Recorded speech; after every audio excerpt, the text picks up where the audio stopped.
রায়মার-টিমান reaction আমরা আজকে পড়ব। রায়মার-টিমান রিয়াকশানে আমাদের খেয়াল করতে হবে এটা হলো ফেনলের একটা রিয়াকশান, যাকে আমরা নেম রিয়াকশান বলি। ফেনল এই রিয়াকশানে পার্টিসিপেট করে। এই রিয়াকশানে কি হয়? এই রিয়াকশানে ফরমাইলেশন হয়। ফরমাইল গ্রুপ কোনটা? ফরমাইল গ্রুপ হলো সিএইচও গ্রুপ। সিএইচও গ্রুপকে বলা হয় ফরমাইল গ্রুপ। আমি ফরমাইলেশন অর্থাৎ কোনো সিএইচও গ্রুপ আমি ইনসার্ট করব, রিংয়ে অ্যাড করব। সেই সিএইচও গ্রুপ কীভাবে অ্যাড হবে সেটা আমরা দেখি। প্রথমেই আমরা কি করছি, যেহেতু এটা ফেনলের রিয়াকশান, আমরা একটা ফেনল মলিকুল নিয়ে নিচ্ছি C6H5OH, এটাকে আমরা ফেনল বলি। আমি বেঞ্জিন এঁকে আঁকলাম। সেই ফেনল মলিকুল নেওয়ার পর এর মধ্যে আমরা ক্লোরোফর্ম অ্যাড করছি CHCl3 আর কস্টিক সোডা, অর্থাৎ অ্যালকালাইন সলিউশনে যেহেতু বিক্রিয়াটা হয় তাই আমি কস্টিক সোডা নিয়ে নিলাম। তাহলে আমাদের ফেনলের OH গ্রুপ যখন প্রোডাক্ট হবে থেকেই যাবে।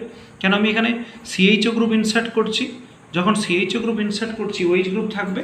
আমরা জানি OH গ্রুপ হলো অর্থোপ্যারা নির্দেশক গ্রুপ, অর্থোপ্যারা ডাইরেক্টিভ গ্রুপস। তার কারণ OH গ্রুপ রিংকে অ্যাক্টিভেট করে। তাই যখন রিংয়ে কোনো ইলেকট্রোফাইল অ্যাড হবে তখন অর্থতে বা প্যারাতে অ্যাড হবে। তাহলে যেহেতু এখানে CHO গ্রুপ অ্যাড হয় তাই CHO অ্যাড হবে অর্থতে, আরেকটা মলিকুল তৈরি হবে যেখানে CHO অ্যাড হবে প্যারাতে। তাহলে যেটা অর্থতে অ্যাড হলো সেটার নাম কি? সেটার নাম এখানে কার্যকরী গ্রুপ হয়ে যাবে অ্যালডিহাইড, আর এটা হয়ে যাবে প্রেফিক্স। তাহলে নাম হবে অর্থো হাইড্রক্সি বেঞ্জালডিহাইড, যার আরেকটা নাম স্যালিসিল অ্যালডিহাইড, যার আরেকটা নাম স্যালিসিল অ্যালডিহাইড।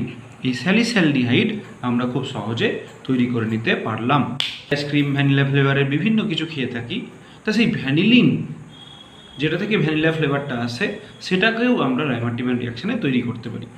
কি স্টার্টিং ম্যাটেরিয়াল নিয়ে নিয়েছি, সেই স্টার্টিং ম্যাটেরিয়াল হলো গুয়ায়াকল। এই গুলো OH গ্রুপ থাকবে, OCH3 গ্রুপ থাকবে, তখন সেটাকে আমরা বলবো গুয়ায়াকল। এই গুয়ায়াকল মধ্যে যদি আমরা রায়মার-টিমান রিয়াকশান করি অর্থাৎ ফরমাইলেশন করি, তাহলে আমরা দেখব যেহেতু এই কম্পাউন্ডটার অর্থ পজিশন অলরেডি কোনো গ্রুপ দিয়ে যুক্ত হয়ে আছে, তাই এর প্যারা পজিশনে আমার ফরমাইলেশন হবে, অর্থাৎ প্যারা পজিশনে CHO অ্যাড হবে। এই কম্পাউন্ডটাকে বলা হয় ভ্যানিলিন। খুব ইম্পর্ট্যান্ট একটা কম্পাউন্ড। আমরা এর জন্য অনেক ফ্লেভার পাই। ভ্যানিলার আমরা বিভিন্ন ফ্লেভারের জিনিস খেয়ে থাকি। তাই ভ্যানিলিনটাও যে রায়মার-টিমান রিয়াকশানে তৈরি হয় এটা হয়তো আমাদের জানা ছিল না, এটা আমরা আজকে শিখে নিতে পারলাম।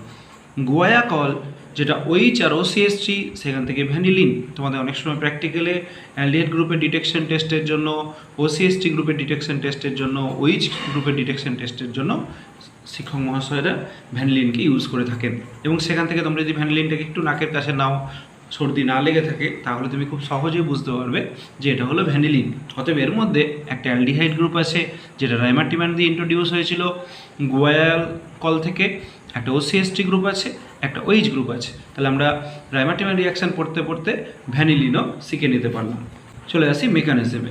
প্রথমেই আমি বললাম যে রিয়াকশানটা অ্যালকালাইন মিডিয়ামে হয়, আর রিয়াকশানের মধ্যে যে রিয়েজেন্টটা ইউজ করা হয় সেটা হলো ক্লোরোফর্ম।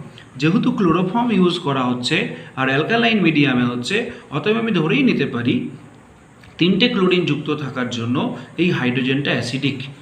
তার ফলে খুব সহজেই এখানে একটা জল তৈরি হবে, অর্থাৎ OH- এই হাইড্রোজেনটাকে ধরে নিচ্ছে, এবং যখন জল তৈরি হবে হাইড্রোজেনটা কিন্তু এই ইলেকট্রন জোটটাকে কার্বনকে দিয়ে চলে যাচ্ছে। তাহলে আরেকটা প্রোডাক্ট তৈরি হবে CCl3-, CCl3-। এই CCl3- খুব সহজেই ইলেকট্রন ত্যাগ করবে এবং তৈরি করবে CCl2, অর্থাৎ ডাইক্লোরোকার্বিন, এবং ক্লোরিন ইলেকট্রনটাকে নিয়ে চলে যাবে, সেটা হবে ক্লোরাইড আয়ন। এই ডাইক্লোরোকার্বিন সেটাই হলো আমার ইলেকট্রোফাইল, যেটা রায়মার-টিমান রিয়াকশানে ব্যবহার করা হয়। তাই আমি এটা হাইলাইটার দিচ্ছি, তাই তোমাদের মাথার মধ্যে সেভ হয়ে থাকে। CCl2 সেটাকে আমরা বলছি ডাইক্লোরোকার্বিন। এটাই হলো আমার রায়মার-টিমান রিয়াকশানে ইলেকট্রোফাইল। পরীক্ষায় কোয়েশ্চেন আসতে পারে রায়মার-টিমান রিয়াকশান কী রিয়াকশান, তাহলে উত্তর হবে এটা একটা ইলেকট্রোফিলিক সাবস্টিটিউশন রিয়াকশান। এর ইলেকট্রোফাইল কি? উত্তর হবে ডাইক্লোরোকার্বিন। এরপরে আমরা চলে আসি পরের ধাপে। পরের ধাপে কি হলো, আমরা ইলেকট্রোফাইল পেয়ে গেলাম। এবার রিংয়ের মধ্যে আমরা ইলেকট্রোফাইলকে ইন্ট্রোডিউস করব। রিংয়ের মধ্যে যখন ইলেকট্রোফাইল ইনক্রিজ করব তখন আমরা দেখে নিই যে বেসিক মিডিয়ামে। তাহলে আমি যদি ফেনল নিয়েও নিই তাহলে সেই ফেনলটা অটোমেটিক কিসে কনভার্ট হবে, ফেনলটা কনভার্ট হবে O মাইনাসে, যেটাকে আমরা বলছি ফেনেট আর ফেনক্সাইড। তাহলে সেই ফেনক্সাইড যখন ডাইক্লোরোকার্বনের সাথে রিয়াকশান করবে, O মাইনাসে ইলেকট্রনটা এখানে আসবে, আর অর্থ পজিশনে যে কার্বন সে যেন ডাইক্লোরোকার্বনের সাথে রিয়াকশান করছে। আর এখানে একটা হাইড্রোজেন আছে, খেয়াল করবো, তার কারণ এই রিয়াকশানটা সাবস্টিটিউশন রিয়াকশান। এই হাইড্রোজেনটা এই গ্রুপ দিয়ে সাবস্টিটিউট হবে। কিভাবে হবে দেখো। তাহলে এখানে আমার হয়ে গেল ডবল বন্ড। একটু বুঝে নাও, এই O মাইনাসটা এখানে মিশছে, তাহলে কার্বন আর অক্সিজেনের মধ্যে ডবল বন্ড। এই বন্ডটা একই রকম আছে, এই বন্ডটা একই রকম আছে, এই বন্ডটা পার্টিসিপেট করেছে। তাহলে এই বন্ডটা গিয়ে এখানে ধরেছে, কাকে বন্ড করেছে, এ বন্ড করেছে CCl2 এর সাথে। যখন বন্ড করেছে তখন ইলেকট্রন জোর দিয়েছে, কেন পাই ইলেকট্রনটা এখানে দিয়েছে, তাহলে এটা হয়ে গেছে মাইনাস। আর এখানে একটা হাইড্রোজেন আছে, অ্যারোমেটিসিটি লস করলাম। তাহলে এই হাইড্রোজেনকে প্রতিস্থাপিত করার জন্য যেহেতু অ্যারোমেটিসিটি লস করলাম, তাহলে হাইড্রোজেন যখন ফাইনালি প্রতিস্থাপিত হবে, হাইড্রোজেন যখন চলে যাবে, তখন এই অ্যারোমেটিসিটি আমরা আবার ফিরে পাবো। কীভাবে ফিরে পাবো দেখি। হাইড্রোজেনটা এখানে চলে এলো, ইলেকট্রন জোর দিয়ে দিল, নিজে প্রোটন হয়ে গেল। অক্সিজেন নিজের ইলেকট্রন জোর যেটা দিয়েছিল, নিঃসঙ্গ ইলেকট্রন জোর বন্ধন বানানোর জন্য, সেটা আবার ফেরত দিয়ে দিল। এরপরে ধাপে আমরা দেখব এই হাইড্রোজেন যেটা প্রোটন হয়ে গেল, ইলেকট্রন জোটটা দান করলো, সেটাই কার্বনটা সেই প্রোটনকে ধরে নিল। তাহলে আমরা এখানে লিখতেই পারি, ধাপগুলো ভালো করে এই স্ট্রাকচারটাকে খেয়াল করো। এটা কোনো চেঞ্জ হয়ে নেই, এটার কোনো চেঞ্জ নেই। এখানে একটা নতুন বন্ড, এই যে রেড কালারে দেখানো হচ্ছে এখানে নতুন বন্ড, এইটা হয়ে যাচ্ছে আমার O মাইনাস। এইখানে কার্বন, তার সাথে দুটো ক্লোরিন আর একটা মাইনাস ছিল, সেই প্রোটনটাকে ধরে নিল, দিয়ে হলো H। এবার এখানে যখন আমরা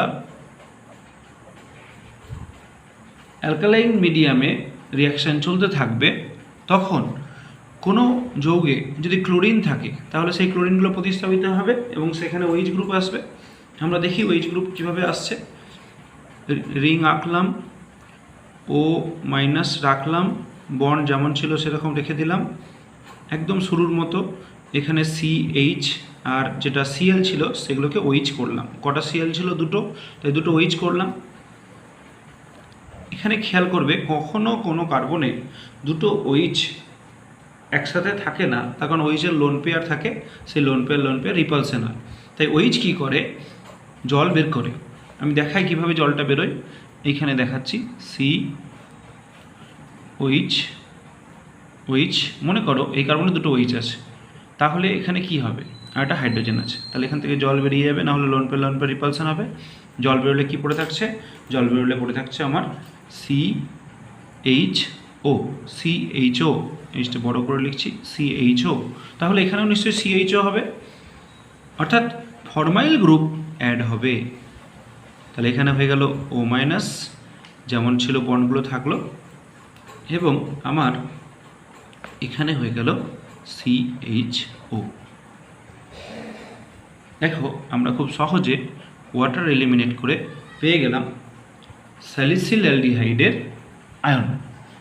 সেই স্যালিসিল অ্যালডিহাইডের আয়নকে আমরা যখন অ্যাসিডিফিকেশন করব, আমরা দেখব যে সেখান থেকে খুব সহজেই আমরা স্যালিসিল অ্যালডিহাইড বানাতে পারছি। তাহলে একে যদি আমরা H3O+ দিয়ে দিই, অ্যাসিড ট্রিটমেন্ট করি, তাহলে আমার O মাইনাসটা হয়ে যাবে OH। এটা বন্ড দিই, আমি বন্ড দিয়েছি, সার্কেল দেওয়ার দরকার নেই। এবার এখানটা হয়ে গেল CHO। তাহলে এর নাম কি, এর নাম অর্থো হাইড্রক্সি বেঞ্জালডিহাইড। সেটা হচ্ছে আমাদের বেশি মনে রাখতে হবে, স্যালিসিল অ্যালডিহাইড। যদি নিচ্ছি সেটা হলো ফেনল, সেখানে আমরা ইউজ করছি কার্বন টেট্রাক্লোরাইড। এখানে কিন্তু আগের বার ইউজ করেছিলাম, আমি ব্যাকেটে লিখে রাখছি তোমাদের বোঝার সুবিধার জন্য, আগের বার ইউজ করেছিলাম ক্লোরোফর্ম, এখন ইউজ করছি কার্বন টেট্রাক্লোরাইড। এখন এটা ইউজ করছি না, এখন এইটা ইউজ করছি। আর অবশ্যই আগের মতোই আমরা নিচ্ছি sodium hydroxide 65 to 70 degree centigrade. তাহলে রাইমার-টিম্যান রিয়াকশানে হিট লাগে। কি হবে রাইমার-টিম্যান রিয়াকশানে, আমরা জানি ফরমাইল গ্রুপ অ্যাড হয়। কিন্তু এখানে কার্বক্সিল গ্রুপ অ্যাড হবে, অর্থাৎ একবারে আমার OH এখানে হয়ে যাবে COH, যেটা CH গ্রুপ হচ্ছিল সেটা হয়ে যাবে অ্যাসিড গ্রুপ। এই অ্যাসিড গ্রুপ যেটা আমরা পাবো সেটাকে আমরা বলবো স্যালিসাইলিক অ্যাসিড। হেটেরোসাইক্লিক কম্পাউন্ডস যদি পরীক্ষাতে দিয়ে দেয় তাহলে মনে হবে যেন এটা আমরা কোথাও পড়িনি, ব্যাপারটা কঠিন, কিন্তু এটা খেয়াল করব যে আমার রিএজেন্টটা চেনা কিনা। কম্পাউন্ড লেফট সাইডে যা দেবে দেখ, যেমন মনে করো আমি একটা এরকম কম্পাউন্ড নিলাম, তোমরা এই কম্পাউন্ডটা দেখো নি, তাহলে তোমাদের মনে হবে এটা আমাদের সিলেবাসে নেই, বাইরে আছে, পারবো না, স্যার পড়ায়নি, হতেই পারে। কিন্তু এই জিনিসটাকে একবার দেখো তো, CH_CL3KOH বা CH_CL3NaOH, অর্থাৎ অ্যালকালাইন ক্লোরোফর্ম, এটা তো আমরা জানি। এখানে হিট লেখা থাকতেও পারে, নাও থাকতে পারে। তাহলে এখানে আমার কি হবে, নিশ্চয়ই CHO গ্রুপ অ্যাড হবে। তাহলে আমার শুধু খেয়াল করতে হবে যে কোথায় CHO গ্রুপ অ্যাড হবে। আগের বারগুলোতে অর্থতে অ্যাড হচ্ছিল, তার মানে অ্যাডজাসেন্ট টু সালফার অ্যাড করে দিই আমরা। তাহলে যে কম্পাউন্ড আমরা পাবো সেটার নাম থায়োফিন 2অ্যালডিহাইড, থায়োফিন 2অ্যালডিহাইড। তার মানে এই কম্পাউন্ডটা কি, এই কম্পাউন্ডটা হচ্ছে থায়োফিন। যেহেতু কার্বন ছাড়া অন্য একটা এলিমেন্ট আছে তাই এটাকে আমরা হেটেরোসাইক্লিক কম্পাউন্ড বলি। একই রকমভাবে আমরা যদি থায়োফিন না নিয়ে পাইরোল নিই তাহলে কি হবে, পাইরোল যদি নেই এটাকে বলে পাইরোল। এগুলো কিন্তু সব অ্যারোমেটিক কম্পাউন্ড এবং হেটেরোসাইক্লিক কম্পাউন্ড। তাহলে CH_CL3 আমি হয়তো নিলাম KOH, খুব সহজ, যেমন থায়োফিনে হয়েছিল সেরকমই আমি পাইরোলের কম্পাউন্ডের স্ট্রাকচারটাকে একই রেখে দেবো। এখানে কোথাও তোমার মেকানিজম জিজ্ঞেস করবে না, শুধু স্ট্রাকচার লিখতে পারলেই হলো। তাহলে পাইরোল 2অ্যালডিহাইড তৈরি হবে, পাইরোল 2অ্যালডিহাইড তৈরি হবে, পাইরোল 2অ্যালডিহাইড। তুমি যদি ইন্ডোল নাও তাহলে কি হবে, ইন্ডোল কেমন দেখতে, ইন্ডোল হচ্ছে তোমার পাইরোলের মতো একটা স্ট্রাকচার থাকে, তার পাশে একটা বেঞ্জিন রিং থাকে, সেই বেঞ্জিন রিংয়ে বন্ডগুলো দিয়ে দিলাম, পাইরোলের বন্ডটা দিয়ে দিলাম, আর এখানে একটা H দিয়ে দিলাম, এটাকে বলে ইন্ডোল। এটা একটা হেটেরোসাইক্লিক কম্পাউন্ড ইন্ডোল। সেখানে যদি আমি একই রিএজেন্ট দিয়ে আমি 2 লিখলাম তাহলে কি হবে, তাহলে আমার আগের মতোই, শুধু দেখতে কঠিন কিন্তু প্রোডাক্ট সেম। এখানে N দিলাম, এখানে H দিলাম, এর একটা বন্ডের দিকে হয়ে গেছে, এটা কমন দুজনের, এর শুধু এখানে আমি একটা কী করব, খেয়াল করব এখানে যেমন CHO ছিল ফার্স্টেতেই, ইন্ডোলের ক্ষেত্রে কিন্তু এই জায়গাতে হবে CHOটা, ইন্ডোলের ক্ষেত্রে CHOটা এই জায়গায় হবে। আর যদি এখানে হতো তাকে কি বলতো আলফা, এখানে যদি হয় তাকে কি বলবে বিটা। তার জন্য বলা হয় বিটা ইন্ডোল অ্যালডিহাইড। এই কার্বনটাকে বলছে beta, beta indole aldehyde, beta indole aldehyde আমার তৈরি হবে, বিটা ইন্ডোল অ্যালডিহাইড তৈরি হবে। এরকমভাবে আমরা রাইমার-টিম্যান রিয়াকশান ইউজ করে বিভিন্ন জায়গায় অ্যালডিহাইড গ্রুপ ইন্ট্রোডিউস করতে পারি। যেমন মনে করো তোমার ন্যাপথালিন নেওয়া হয়েছে, তোমরা অনেকেই হয়তো ন্যাপথালিনের স্ট্রাকচার জানো না, এটাকে বলে ন্যাপথালিন।